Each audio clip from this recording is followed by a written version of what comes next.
সম্মানিত দর্শক শ্রোতা, আমরা আলোচনা করব দাঁতের বিভিন্ন সাইজ হয় কেন।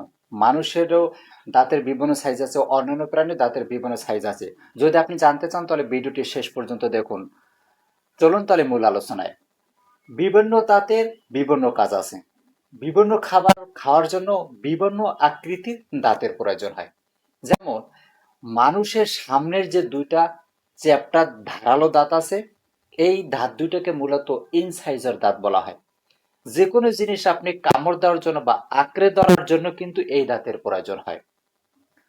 সব দাঁত কিন্তু একই রকমের কাজ করে না, বিভিন্ন দাঁতের বিভিন্ন কাজ আছে। এর উপর ভিত্তি করে মহান আল্লাহ দাঁতের বিভিন্ন সাইজ করে দিয়েছেন। তারপর হলো এই যে সামনে যে চ্যাপ্টা দুটো দাঁত, এই দুইটা দাঁতের পাশে কিন্তু আবার সুচালু ধারালো দুইটা দাঁত আছে। এই সাইডও একটা আছে, এই সাইডও একটা আছে। এই দাঁত দুইটার কাজ হলো মূলত মাংসাশী জাতীয় যে খাবার, ওই খাবারগুলোকে টেনে ছিঁড়ে ফেলার জন্য। আপনি যখন মাংস খাবার খাবেন তখন কিন্তু আপনার এই দাঁত দুইটা প্রয়োজন। আপনি মুখে দিলেন ঠিকই আছে, কিন্তু আপনার ছিঁড়ের জন্য কিন্তু এই পাশে নিতে হয়। এই পাশে বাজাইয়েই কিন্তু আপনার টান দিতে হয়, তারপর কিন্তু ছিঁড়ে। যেমন বাঘ, সিংহ, কুমির, এরা কিন্তু মাংসাশী প্রাণী, মাংস জাতীয় খাবার খায়। এদের কিন্তু সম্পূর্ণ দাঁতই সূচল এবং ধারালো দাঁত। আপনার যদি সুচল এবং ধারালো দাঁত হইতো তাহলে কিন্তু সব ধরনের খাবার খেতে পারতেন। আপনি তরল খাবার খেতে পারতেন না, প্রাণীজ খাবার খেতে পারতেন না, উদ্ভিদ খাবার খেতে পারতেন না।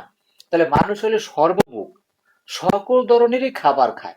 এই জন্য মানুষেরও সকল ধরনের খাবারের উপরে ভিত্তি করে দাঁতের সাইজও বিভিন্ন রকমের হয়েছে। বাঘ, সিংহ, কুমির এরা মাংসাশী, এরা অন্য কোনো উদ্ভিদ অথবা প্রাণী জাতীয় কোনো খাবার খায় না। এই জন্য এদের চ্যাপ্টা চ্যাপ্টা দাঁত অথবা অন্য কোনো আকৃতির দাঁতও না, এদের সকল দাঁতই সুচালু থাকে। যদিও দুই একটা দাঁত যদি তাদের একটু হালকা চ্যাপ্টা থাকে তাও কিন্তু সুচালু, হ্যাঁ, বেশি একটা ই নাই। এখন এই এই যে সুচালু দাঁত, এই দাঁত দুটো মূলত কেনাই। তারপরে হইলো পিরিমোলার দাঁত, তারপরে শেষ হলো মোলার দাঁত। পিরিমোলার দাঁতগুলো কি রকমের থাকে? সেগুলো চ্যাপ্টা থাকে এবং মাঝখানে খাস কাটা থাকে। আপনি যখন যে কোনো কিছু খাবার মুখে দেবেন বা যে কোনো কিছু খাবার আপনি খাবেন, তখন কিন্তু আপনি এই পিরিমোলার দাঁতের এই যে এই পিরিমোলার দাঁতের ফাঁকে রেখে কিন্তু আপনি চিবাবেন। যত শক্ত খাবার আছে ওখানে নিয়ে কিন্তু আপনাকে ভাঙতে হবে। তারপরে আপনি না খেতে পারবেন। ওখানে ওই পিরিমুলার দাঁত দুটো মূলত শক্ত খাবার ভাঙে, তারপরে এগুলাকে চিবানোর জন্য, ভাঁজ করার জন্য বা যত প্রকারের কাজ আছে সম্পূর্ণ কাজের জন্য ওই দাঁতগুলো ব্যবহার করা হয়, একমাত্র টেনে ছিঁড়া ছাড়া। তারপরে মোলার দাঁত মানে একদম মাড়িতে যে দাঁত থাকে, ওই দাঁতটা মূলত মোলার দাঁত।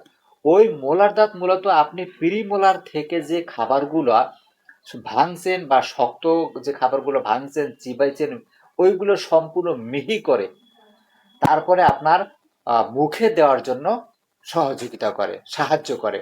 এখন আপনার যদি এই সম্পূর্ণ ধরনের দাঁত দাঁত না থাকতো তাহলে আপনি সম্পূর্ণ খাবার খেতে পারতেন না। এই জন্য বিভিন্ন সাইজের দাঁতের কারণে আপনি বিভিন্ন সাইজের খাবার খেতে পারেন। আপনি যদি সব যদি এই বাঘ, সিংহ এবং কুমির মতো সব দাঁত যদি আপনার সুচল দাঁত হতো তাহলে আপনি শাকসবজি খেতে পারতেন না, ডাল খেতে পারতেন না। হ্যাঁ, তারপরে উদ্ভিদ জাতীয় যত খাবার আছে কোনো প্রকারের খাবার আপনি খেতে পারতেন না। মানে খেতে পারতেন ঠিকই, ভালোভাবে মিহিও করতে পারতেন না, চিবাইতেও পারতেন না, তারপরে ভাঙতেও পারতেন না। তার ওই খাবারগুলো যখন আপনার পেটের ভিতরে যাইতো তাহলে আপনার হজমের সমস্যা হইতো। কারণ আপনার পাকস্থলীর গঠন তো অন্যান্য প্রাণীদের পাকস্থলীর মতো না। আপনারটা আপনার মতো গঠন করা। তাহলে আপনারটা যখন আপনার মতো গঠন করা তখন আপনার মুখ থেকে তো সেই ধরনের খাবার না পেটে যাইতে হবে। যদি আপনার পাকস্থলীতে যে খাবারটা মানানসই না ওইটা যদি পাকস্থলীতে যায় তত পাকস্থলী তার কাজ করতে পারবে না।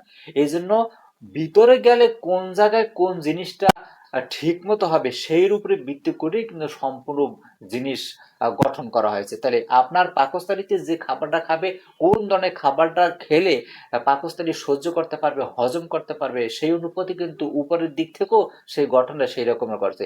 এই এই কারণে কিন্তু আপনার বিভিন্ন সাইজের দাঁত আছে। তাহলে মূলত চার প্রকারের দাঁত থাকে। একটা হলো ইনসাইজার, একটা কেনাইল, আর একটা হইলো প্রিমোলার আর একটা হলো মোলার। এই ছিল মানুষের দাঁতের বিভিন্ন সাইজ হওয়ার মূল কারণ। পরবর্তীতে আমরা আলোচনা করব যে বিভিন্ন সাইজের দাঁত আছে, কোন সাইজের কয়টা দাঁত আছে এবং কি ধরনের এম, সম্পূর্ণ দাঁত সম্পর্কে বিস্তারিত তথ্য পরবর্তীতে আমরা আলোচনা করব, ওখান থেকে আপনারা দেখে নেবেন। এই ছিল দাঁতের বিভিন্ন সাইজ হওয়ার মূল কারণ। ভিডিওটি ভালো লাগলে লাইক দিবেন, কমেন্ট করবেন। সকলকে ধন্যবাদ জানিয়ে শেষ করছি। আল্লাহ হাফেজ। দেখা হবে পরবর্তী নতুন কোনো ভিডিওতে, ততক্ষণ পর্যন্ত সঙ্গেই থাকুন।